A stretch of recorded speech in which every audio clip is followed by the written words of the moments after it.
Jesus says, "He who has my commandments and keeps them, it is he who loves me." Dictionary.com defines a command as an order given by an authority. In the military, that authority is your commanding officer. If you obey your commanding officer, then the outcome is usually good. But if you disobey your commanding officer, then you could possibly be killed. In real life, our commanding officer is God. If we obey God, then we please him and we will get to go to heaven. But if we disobey God, when we die, we will be lost for eternity. The following is a radio transmission between a U.S. Navy aircraft carrier and Canadian authorities. Canadians, please divert your course 15 degrees to the south to avoid a collision. Americans, recommended you divert your course 15 degrees to the north to avoid a collision. Canadians, negative. You will have to divert your course 15 degrees to the south to avoid a collision. Americans, this is the captain of a U.S. Navy ship. I say again, divert your course. Canadians, no, I say again, you divert your course. Americans, this is the aircraft carrier USS Lincoln, the second largest ship in the United States Atlantic Fleet.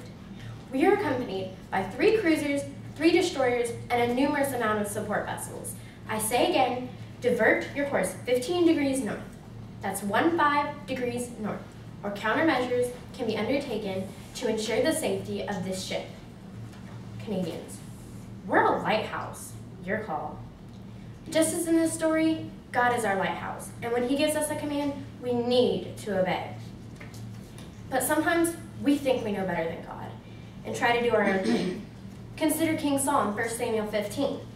God had told Saul to destroy the Amalekites, sparing nothing. But Saul thought that he had a better idea. He would save the king and the best animals to sacrifice to the Lord. God became angry with Saul and sent Samuel to talk to him. Saul claimed that he had obeyed God, but Samuel disagreed.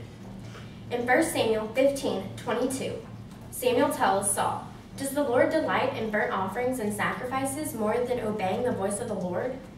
To heed is better than the fat of rams, and to obey is better than to sacrifice." Following God's commands can be a great test of our faith also. Sometimes it can lead to very extreme results. In Exodus 20:4-5, we read, "You shall not make for yourself an idol of anything in heaven above, in the earth below, in the waters beneath, because I, the Lord your God, am a jealous God." In Daniel, we learn of Shadrach, Meshach, and Abednego, or as they're known on VeggieTales, Rakshak and Benny.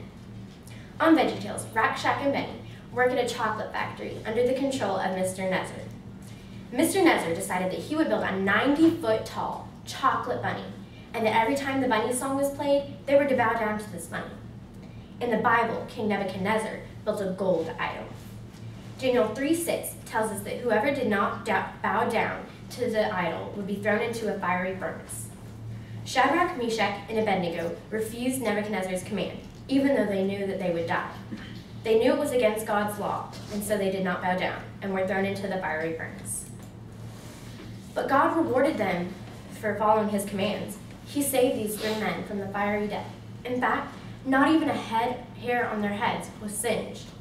God rewarded them for their obedience and their faith. Obeying God is not always the easiest thing to do. Others in our life will try to ridicule us, but we can't just give up because others discourage us. We need to remember that God knows what's best for us. That's why he gave us his commands in the first place. We need to learn from Saul and not think that we are wiser than God, because, well, we're not. We also need to follow his commands, even when it's the hardest thing to do, just as Shadrach, Meshach, and Abednego did. 2 Timothy 2:3-4 says we should endure and obey our commanding officer, God.